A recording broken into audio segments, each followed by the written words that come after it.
Ethan Carter had long since learned that freedom isn't given, it's earned. A retired military veteran with a strong sense of honor and independence, he poured his heart and soul into building his sprawling ranch on the edge of a once idyllic community. The ranch wasn't merely property. It was a living testament to the legacy of hard work, sacrifice, and the enduring American spirit. Every sunrise over the rolling hills and every rustle of wind through the mesquite trees reminded him of the ideals he had fought for. His barn, filled with vintage tools and lovingly restored tractors, and the modest homestead where he spent quiet evenings beneath a wide, starlit sky, were his sanctuary. But tranquility was not destined to last.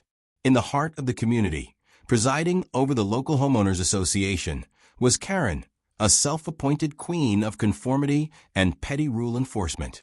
Karen prided herself on her impeccable taste and uncompromising standards, traits that soon proved toxic. Over the years, the HOA's rules had grown increasingly draconian. What began as a desire to maintain community aesthetics had twisted into a regime of fines, arbitrary regulations, and invasive inspections. Karen's word was law, and she wielded it with a smug entitlement that left little room for common sense. It was a bright autumn morning when Ethan first encountered the full force of this overreach. While checking on his prized herd of cattle and ensuring the ranch's irrigation systems were in working order, Ethan noticed a crisp envelope taped to his weathered oak door. With cautious hands, he peeled it free to reveal a notice of violation. His rustic welcome sign, crafted by his late father and hung proudly above the gate, had been deemed inconsistent with HOA aesthetic standards. The fine attached was steep, and the notice warned that noncompliance would result in further action. Ethan's heart sank. This sign was more than decoration. It was a cherished relic of family tradition and a symbol of his independence. He knew the rules were meant for manicured lawns and cookie-cutter homes, not a rugged ranch that bore the marks of history and hard work. When he phoned the HOA office, he was put on hold for what felt like an eternity. Finally, a voice answered in a clipped, condescending tone. "Mr. Carter, you must conform to the community's standards. The rules are the rules." Ethan's reply was measured but firm. "I appreciate your concern, but this property is my livelihood and heritage. I respectfully disagree with your interpretation." That was when Karen herself appeared on the scene, her hair immaculately done, her blazer crisp, and her expression one of barely concealed disdain. "I'm sorry, Mr. Carter," she said, her tone dripping with patronization, "but we can't have your relic of a sign marring the harmony of our neighborhood. Consider this your first and final warning." Their eyes met across the threshold of the weathered doorway, his steely resolve countered by her self-righteous sneer. In that tense moment, the battle lines were drawn. The conversation escalated quickly. Karen insisted that even the slightest deviation from the community's vision would not be tolerated. Ethan, whose life had been defined by standing up against orders that undermined individual rights, found himself stung by the hypocrisy. "I didn't sign up to be policed by someone who thinks property is a museum exhibit," he replied. Her retort was a measured threat, hinting that future noncompliance might lead to further corrective measures. As Ethan watched her stride away, leaving him with the echo of her imperious tone, he realized that his beloved ranch, a symbol of freedom and family, was under siege by an institution that prized appearance over substance. The seeds of discord had been sown that day. Ethan resolved to defend his property and his legacy, certain that the HOA's intrusions would soon expose deep corruption within its leadership. Meanwhile, Karen's eyes glinted with the promise of victory, an entitlement that would soon be challenged by a man who refused to be cowed. The ranch, with all its imperfections and storied past, had become the battleground where tradition and tyranny would clash, setting the stage for an epic struggle between uncompromising individuality and a bloated bureaucracy determined to control every aspect of life. The very next morning, Ethan awoke to a scene that felt ripped from a nightmare. As he ambled toward the ranch's modest porch for his customary coffee, a bright envelope flapped in the breeze, taped directly to his front door. Inside, a detailed notice of violation lay printed in formal, unyielding typeface. A fine of $750 was attached along with the ominous reminder that his unauthorized decor was a direct affront to community standards. Ethan's pulse quickened. That sign, his father's handiwork, lovingly restored over decades, had become a symbol of his heritage. Now it was being trivialized by an organization more interested in enforcing arbitrary rules than in celebrating history. Before he could gather his thoughts, a brisk knock rattled the door. When he opened it, there stood Karen, her arms crossed and a self-satisfied smirk firmly in place. "Mr. Carter, I trust you received our notice," she said in a tone that left no room for negotiation. "These are not mere suggestions. They are regulations meant to ensure our neighborhood maintains its integrity." Ethan, a man known for his calm demeanor under pressure, responded coolly, "I understand the rules, Karen. But there's no law requiring every sign to be an identical, sterile replica. My sign isn't disruptive, it's a piece of history." Karen's smile faltered for a moment before she quickly regained her composure. "History? History does not give you the right to flout the rules," she snapped. "Our board has spoken, and you're in violation." Later that day, as Ethan sat in his modest office, a converted barn lined with military memorabilia and ranch blueprints, he pored over local ordinances and zoning laws. Every page confirmed what he already suspected. The HOA had overstepped its jurisdiction. He drafted a measured response, citing municipal regulations and the property owner's rights. With resolve, he mailed the formal complaint, copy after copy, to the local zoning office and the city council. Karen, however, wasn't about to let a mere complaint stand in her way. Within hours, an inspector in a crisp uniform arrived on the property. He examined every corner of the ranch, his notepad filled with observations that, Ethan soon realized, were tailored to support Karen's vendetta rather than any objective assessment of the property. "There are several minor violations here," the inspector remarked dryly, barely glancing up from his notes, "and we need to take corrective action immediately." Ethan tried to interject, citing the city's own guidelines, but Karen intercepted with a pointed comment. "You see, Mr. Carter, our standards are absolute. You must comply or face further consequences." Standing there on the ranch's weathered steps, Ethan could sense the full weight of the HOA's power move. This was no longer a simple misunderstanding. It was an orchestrated attack on his way of life. After the inspector left, Karen lingered for a final moment, her voice low and threatening. "Consider this a warning, Mr. Carter. The board expects full compliance, or else." Her words hung ominously in the cool air.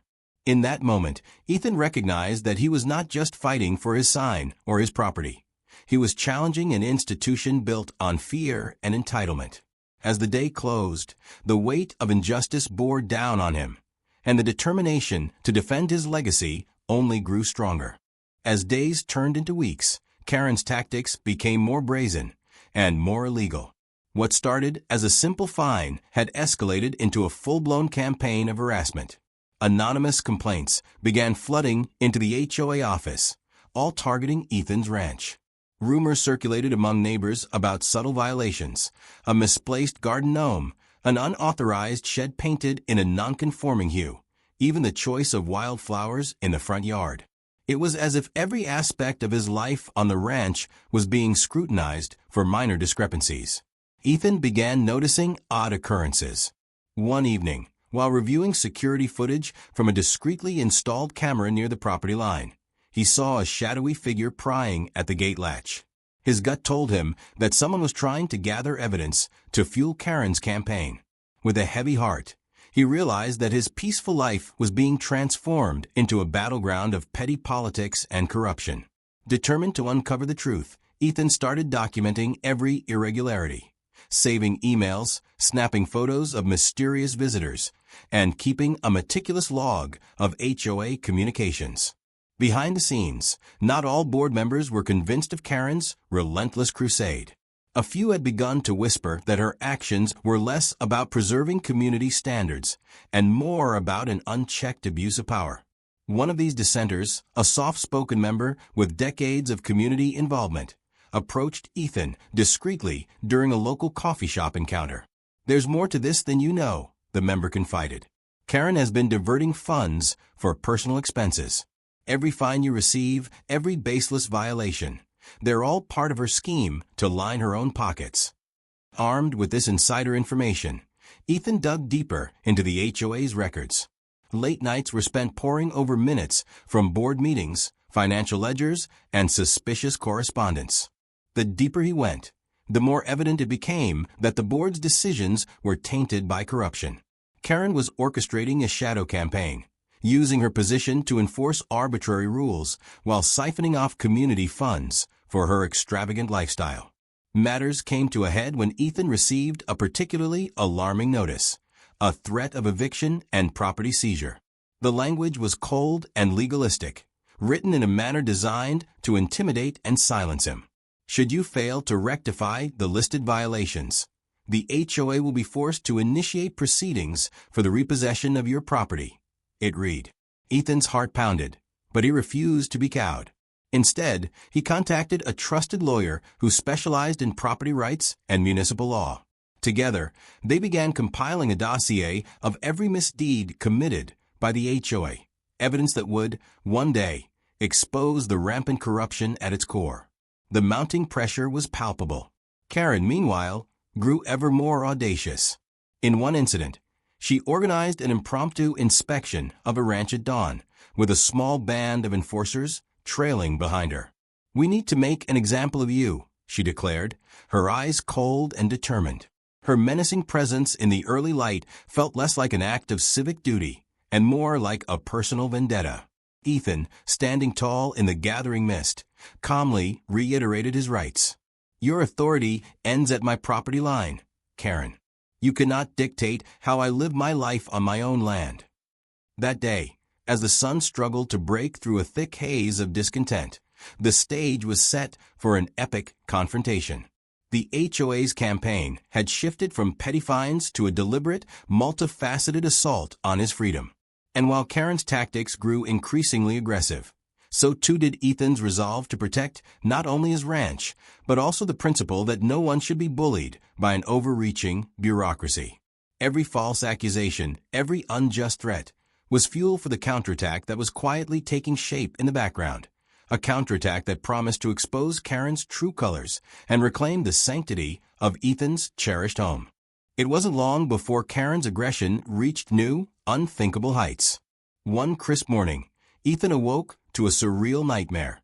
The rumble of heavy machinery echoed from outside. Rushing to the window, he found his once peaceful driveway engulfed in a chaotic scene of digging and displacement. An armored tow truck had been stationed at the entrance, and several utility trucks were parked haphazardly by the barn. Karen's voice, amplified by a megaphone, announced that the HOA was expanding sidewalks and realigning property boundaries for the sake of uniformity. "This is harassment," Ethan muttered to himself, his anger simmering beneath a calm exterior. It was one thing to issue fines or dispatch inspectors. It was another to take physical control of his own property. Quickly, he gathered every shred of evidence he could find. Photographs, audio recordings, even time-stamped video footage of the chaos unfolding on his land.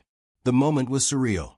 The very essence of his autonomy was being shredded before his eyes, and the community that he had once trusted was now complicit in a travesty of power. That afternoon, with his file of irrefutable documentation clutched tightly in hand, Ethan marched to the next HOA meeting. The meeting was held in a sterile community hall, where rows of uncomfortable chairs faced a dais draped in the HOA's insignia. The board members, many of whom had been reluctant participants in Karen's previous schemes, looked uncertain as Ethan began his presentation.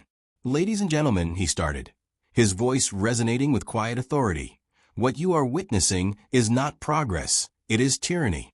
He laid out the facts: the unauthorized towing, the illegal seizure of property, and the blatant disregard for municipal law. With every word, murmurs of shock rippled through the assembled homeowners. Ethan detailed how Karen's actions went beyond the bounds of any reasonable regulation. "This isn't about curb appeal or aesthetic guidelines," he declared. "It's about my right to live freely on my own land. And it's about the rampant abuse of power that has plagued our community for far too long." The room fell silent as board members exchanged uneasy glances. For the first time, cracks appeared in the once unified facade of the HOA. A few brave souls even began questioning the legitimacy of Karen's orders. "We've all suffered under these arbitrary measures," one homeowner whispered. "Maybe it's time we stand up." Emboldened by this shift, Ethan produced copies of municipal records, legal opinions, and even expert testimony from property law specialists. Every document was a nail in the coffin of Karen's unjust authority. But Karen, ever defiant, refused to yield. With a haughty sneer, she interrupted, "Mr. Carter, you may have facts, but you lack the respect for our traditions." Her tone was defiant yet laced with desperation, a stark contrast to Ethan's composed conviction. Outside the hall, as Ethan emerged with a sense of vindication, he was met with both support and outrage from neighbors. Some expressed relief that someone had finally dared to confront the HOA's abuses, while others, loyal to Karen's regime, warned of dire consequences for stirring up trouble. Still, for Ethan, the moment was a turning point. The community was awakening to the reality that rules meant for manicured suburbs were being forcefully imposed on a rugged, storied ranch that belonged to its owner. As the meeting adjourned in a cloud of discontent and murmurs of protest, Ethan's mind raced with ideas for a counterattack. He knew that exposing Karen's corruption would require more than just passionate speeches. It would demand a legal reckoning and, ultimately, the support of a united community. In that crowded hall, with truth and justice hanging in the balance, the seeds of rebellion were sown. Karen's overreach had forced Ethan's hand, and he was now prepared to unleash every weapon at his disposal to reclaim his autonomy and restore honor to the community. In a final desperate bid to salvage her crumbling empire of control, Karen escalated her campaign to the extreme. The tension that had simmered for weeks finally reached a boiling point on a stormy evening when Karen decided that enough was enough, at least in her mind. Convinced that intimidation was the only language her subordinates understood, she picked up the phone and dialed 911. Her voice, usually so measured and condescending, now trembled with a mixture of anger and fear as she reported that Ethan's ranch was creating a public disturbance, and that unauthorized activity on his property was endangering the community. Within minutes, flashing blue and red lights illuminated the horizon as local law enforcement arrived at the ranch. Officers, already briefed by Karen's urgent call, marched up the gravel driveway with an air of unquestioned authority. But what unfolded next was nothing short of farcical. As one of the officers approached Ethan's weathered front door, Ethan calmly stepped out, his city official badge glinting in the dim light. "Good evening, officer," he said, his tone courteous yet firm. "I believe there's been a misunderstanding." The situation escalated as Karen arrived at the scene, her eyes wild with desperation. "I'm calling you because this property is a menace," she shouted, gesturing wildly at the parked machinery and scattered utility signs. The officers exchanged confused glances. One of them, his voice steady, asked, "Ma'am, do you have any evidence that Mr. Carter's property is a threat to public safety?" Karen stuttered as she fumbled with her phone, but before she could respond, Ethan produced a meticulously organized file of evidence. Photographs, security footage, and copies of legal documents that clearly demonstrated the illegal nature of the HOA's actions. As the officers reviewed the material, Karen's facade began to crumble. The footage showed a private investigator, hired by Karen, sneaking through Ethan's garage late at night, as well as an audio recording capturing her giving orders to tow vehicles without proper authorization. "This is outrageous," Karen finally shrieked, realizing that her secret misdeeds were coming to light in the most public manner possible. The irony was palpable. The very woman who had claimed to be the guardian of community standards was now being exposed as a lawbreaker herself. Karen's desperate attempts to rally support fell flat as neighbors, who had long endured her petty tyranny, began to murmur in solidarity with Ethan. The police, now fully aware of the situation, issued a stern warning to Karen. "We cannot allow anyone to misuse law enforcement to settle personal scores," one officer said. With that, Karen's call to 911 became a public relations debacle, a final desperate move that only hastened her downfall. As the night wore on and the storm receded, Ethan's calm determination prevailed. The incident, captured on multiple angles by both security cameras and smartphones, was widely circulated among the community and quickly found its way onto local social media channels. The damning evidence of Karen's overreach was now irrefutable, and her once impenetrable authority was in tatters. In that moment, Ethan not only defended his property, but also exposed a deeply corrupt system, a system that had tried to silence him by calling in the very authorities that should have protected his rights. The fallout from that fateful night rippled through the community like a tidal wave. What had once been a tight-lipped, unquestioned institution, the HOA, began to fracture under the weight of public outrage and legal scrutiny. Neighbors, emboldened by Ethan's fearless stand, organized a series of town hall meetings and community forums. In these gatherings, long-suppressed grievances were aired, and Karen's decades of overreach were dissected in excruciating detail. It wasn't long before a formal vote was proposed to remove Karen from her position. The motion passed with overwhelming support, and as the final tally was read aloud, the room erupted in a cathartic mixture of cheers and relieved laughter. Karen, once so full of imperious confidence, sat in stunned silence as the community reclaimed its voice. Her removal was only the beginning. Local authorities, prompted by the mountain of evidence Ethan had painstakingly assembled, launched a comprehensive investigation into the HOA's practices. Financial audits uncovered misappropriated funds and backdoor deals that had enriched a select few at the expense of every homeowner. Within weeks, headlines began to appear in local newspapers and online forums. Corruption in the HOA exposed, Karen's kingdom crumbles, and rancher Ethan Carter leads community rebellion. The tide of public opinion turned decisively against the board. Board members who had once cowered behind Karen's domineering presence now found themselves facing legal subpoenas and the threat of personal liability. One by one, they either resigned or were forced to step down. In a matter of days, the very institution that had sought to control every facet of life in the community was dissolving under the weight of its own corruption. Ethan, who had once worried solely about the future of his ranch, now stood as an unlikely champion for justice. As he sat on his porch one cool morning, sipping coffee in the soft light of dawn, he allowed himself a small, satisfied smile. His ranch, his home, was once again his to govern. And as the news of Karen's downfall spread, even those who had once doubted him began to see the value in protecting personal freedoms against arbitrary power. In a final twist of poetic justice, Karen's home was swiftly put up for sale, and whispers began to circulate that she might be forced to face legal consequences of her own. Ethan, ever modest, did not gloat publicly.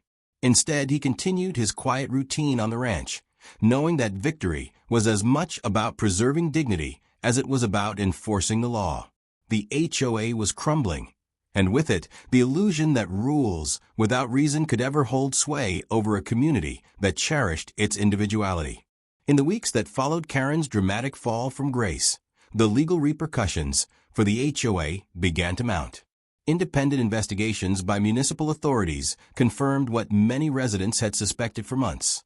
The board had been operating outside its legal mandate, imposing fines and penalties without the backing of any legitimate ordinance. Lawsuits were swiftly filed by a coalition of homeowners who had been wronged by the arbitrary and punitive measures imposed over time. Local news outlets picked up the story, broadcasting interviews with disgruntled residents and featuring detailed accounts of how the HOA's overreach had upended lives. City officials announced that the HOA would face hefty fines and, in some cases, criminal charges for misusing its authority.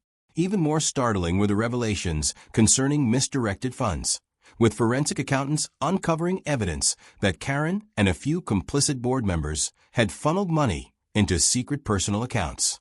The scandal rocked the small community to its core. Ethan played a pivotal role in these proceedings. With his dossier of irrefutable evidence, he collaborated closely with legal experts and the district attorney's office to ensure that every violation was brought to light. In one final power move, Ethan testified in court about the systematic abuse of power. His calm, measured recollection of events resonated with both the judge and the jury. His testimony was not merely a recounting of grievances, but a passionate plea for fairness and accountability. As the legal process unfolded, the HOA's leadership crumbled further. The board was dissolved, and its remaining members were faced with a barrage of legal actions that threatened not only their finances, but their reputations. The community, once divided by fear and subservience, now united in a quest for justice. It was a moment of reckoning, one that marked the end of an era of unchecked tyranny and the beginning of a more transparent, community-driven governance structure. By the time the final legal rulings were issued, the HOA was a shell of its former self. Fines were levied not just as punishment, but as a warning to any future board that might dare to abuse its power. Ethan's final power move had been to ensure that the community would have a voice moving forward, a legacy that extended far beyond the boundaries of his ranch. With the HOA in disarray and legal charges mounting, Karen's personal life began to unravel in tandem with her professional downfall. Once a figure of arrogant authority, she now found herself facing public humiliation on a scale she had never imagined. Gossip and scandal spread quickly through the community. Neighbors, who had once whispered in caution about her temper, now laughed openly about her misfortunes. Karen's personal assets were scrutinized as well. It wasn't long before creditors and legal authorities discovered that the extravagant lifestyle she had maintained was built on shaky foundations. Her car was repossessed, and rumors began to circulate that even her long-prized wardrobe had been bought on credit. The man who had once paraded by her side at every community event now kept a low profile, and the veneer of respectability that had so long shielded her from criticism was irrevocably shattered. One particularly bitter morning, as Karen fumbled with a move-out box outside a modest apartment in a neighboring town, she encountered Ethan on the street. He offered a quiet, empathetic nod. No gloating, only the calm satisfaction of a man who had fought for what was right. "I hope you find peace, Karen," he said softly, leaving her with a final, unspoken reminder that true authority is earned through respect, not fear. Her fall from grace was now complete, and every headline, every whispered remark in the local diner, confirmed that her reign of entitlement had ended. The community's reaction was mixed with a sense of poetic justice. Those who had suffered under her rule now felt vindicated. Yet, even in her humiliation, Karen's story served as a cautionary tale. Unchecked power and entitlement can only lead to ruin. As her personal and professional worlds crumbled, she was forced to confront the harsh reality that she had become an outcast, a cautionary figure in a community that once revered conformity above all else. Weeks turned into months, and the community slowly began to heal from the storm of conflict that had upended its once quiet existence. The remnants of the old HOA were replaced by a new council, one that valued transparency, fairness, and above all, the individuality of its residents. Ethan Carter's ranch, the battleground of so much hardship, became a symbol of resilience and hope. On a warm, late summer afternoon, neighbors gathered on his property for a spontaneous barbecue. Laughter replaced the tension of past days, and the sweet aroma of grilled food mingled with the scent of wildflowers swaying in the gentle breeze. Ethan sat on his favorite wooden chair on the porch, his eyes crinkling as he listened to the playful banter around him. Someone, with a half-joking smile, presented him with a makeshift HOA violation notice, a playful nod to the absurdity of it all. For excessive use of joy and freedom, the sign read in bold letters. Ethan chuckled and shook his head. "You really tried, didn't you?" he remarked, his tone warm and self-assured. In that final moment, as the sun dipped below the horizon and cast a golden glow over the ranch, it was clear that the community had learned an important lesson. The pursuit of perfection, when enforced by fear and entitlement, could only stifle the very spirit that made a neighborhood vibrant. Ethan's quiet victory was not just personal. It was a triumph for every homeowner who had ever felt oppressed by arbitrary rules. As the evening wound down and neighbors began to say their goodbyes, Ethan lingered on the porch, savoring the peace that had returned. The legacy of Karen's tyranny was fading into a distant memory, replaced by a renewed commitment to fairness and individuality.